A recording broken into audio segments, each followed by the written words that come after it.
It's like I always have thought this idea. If I kind of love a girl and I start drinking, my love transfers to alcohol. It's all of a sudden I love alcohol. And the girl's like, well, it's good to meet you, or see you again. When can we see each other again? And I'm kind of like, I don't know. Like, I'm loving this right now. Now I really love this alcohol. So, I mean, and that's kind of a sign of addiction, a huge one. And I'm not having a problem with life where I just can't pay my bills, or I'm not in a horrible position in life. I don't think, because I kind of like my freedom of not being married, not having a girlfriend, not having a job that ties me down, being able to pay my bills, go to the gym, eat right. I'm doing the things I really like doing daily. So it's not that and it has when I was like 22, it really was messing my life up. But nowadays it's not. So it's not like I really need to quit, but I just want to make these videos and show maybe what a middle-aged person goes through if they're quitting drinking, because it's probably going to be a little bit different than a younger person. And it kind of also gives me the motivation to keep going when I'm talking to anybody who's there, no matter if they're fake or whoever it could be. It's, a robot or a old friend, or like a new friend, or like somebody that watches this video. Maybe I can be some kind of support, because why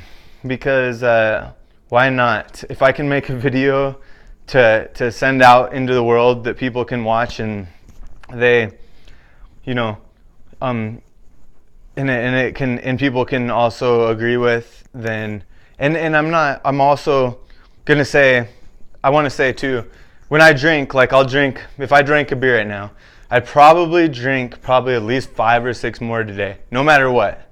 I'm not gonna quit. I won't fall asleep. I'm gonna drink them. If I waited till night, I could drink 2 or 3. Every couple of weeks I'll get kind of drunk to the point where I probably can't talk very good. I don't really get blacked out drunk anymore, but I used to a lot when I was like 22. And then throughout the years I've woke up on the ground. I've done a lot of messed up stuff drinking, like of just basically passing out places and stuff. And so even though this might be a milder sense of how bad alcohol is affecting me in the lifestyle I'm at right now, I think anybody could watch this video, because I've had those problems in the past. And I also want to say, yeah, they kind of go downhill from the past, because they were bad then, and now they went away. A lot of the getting blacked out kind of drunk things, because I just get too sick now. I mean, I'd probably throw up way before that and still kind of be able to know where I'm at. So, anybody that's watching, or if you have any comments, I don't know, you could try and I might get to them. I haven't made YouTube videos like consistently for a long time, and the way I'm going to probably attempt to quit drinking is right now I'm going to be busy, so I'm going to be driving to Chicago from Montana. And instead of drinking, I'm going to probably, try to maybe drink something healthier. And also, there's one thing I kind of would recommend is Kratom. And I don't know if anybody's taken Kratom, but it's a powder form of, and I'll might advertise it more, but it's like a powder that is kind of has opioid kind of things. It's addictive too. You can make it in coffee. You can put it in your coffee pot, and you can buy it at a lot of places in America. It's kind of illegal some places, but it's called Kratom, Kratom, and it's a drug, and it kind of takes away anxiety, and it's been killing my kidneys, and it's been my face. I have this line right here. And they say that could be from Kratom, so I'm quitting taking it, but I'm also it's not the biggest drug in the world. Like, if you take just a little bit, it kind of gets you up, gets you going in your day. It doesn't go on a drug test. You feel it a little bit, barely, and they get people that have done bigger drugs off of opioids and stuff, or off of heroin and stuff off of it. It's one thing that kind of works. It binds to your beta receptors, I think, in your brain, and one receptor, opioid, that they say is 50 times stronger than heroin, or morphine. But who knows if it's true, but it helps. And also drinking a ton of water, exercising, and when I want to drink a beer, it's going to be easy to deal with it driving for 3 days because I'll get bored. Usually the biggest problem I have in life is I get bored, and that's why I drink that's why I would drink. So I'm going to have to replace that boredom with something else and, just say no to it and just keep it going.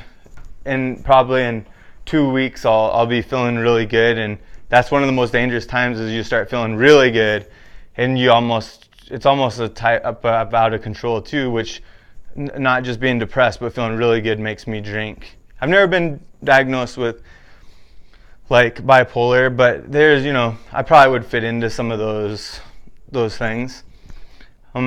So anyway, yeah, I'm gonna keep trying to make these videos and try to really make this like goal work, because I think that when I was a kid I didn't think a lot about goals and how big of a thing they were, how good they were. I knew it was important, but over the last like 10 years I've always like thought the goals were a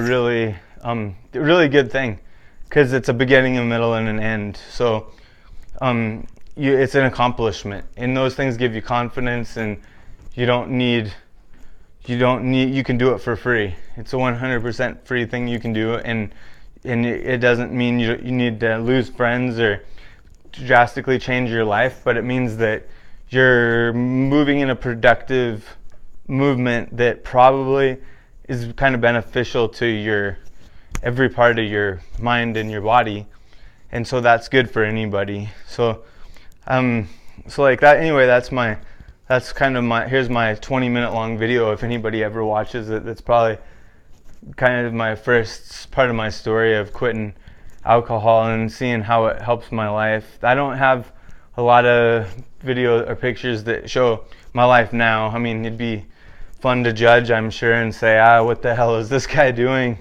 with his life? This doesn't make sense, or this is whatever. Or maybe there's some good parts too.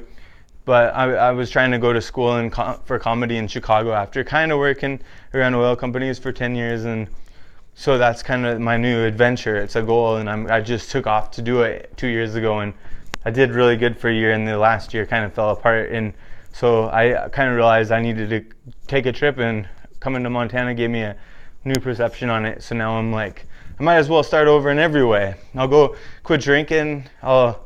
I'm gonna, maybe not just for a year, maybe forever, but I'm gonna try to make my life better, because I'm not. It's really hard for me to be happy and appreciate anything, it seems like, and I want to be more appreciative. I want to be happier. So this video could kind of have to do with that too, other than just quitting drinking. But I know for a fact, 100%, that when I drink like for a day and get drunk, that affects me for at least 7 days, and I have this little bit of depression throughout those 7 days. So why have 1 week out of a year be a little bit more depressed because of something that didn't make you happier, except for maybe 2 or 3 hours when you did it? So anyway, here's to a new start without alcohol, and I'm gonna give it a try. So using YouTube to do that. All right, well, thanks for watching, whoever's watching out there. And I don't know if I get to my YouTube questions. I gotta like get more into the page and figure out how it works. But if I keep making these videos and they help you or anything, anybody can kind of like say what they want to say and stuff, and maybe I can incorporate that and kind of turn it into some kind of like cool podcast about how alcohol can help your lifestyle. And there's some good podcasts out there. I should tell you if I write them down and get more serious.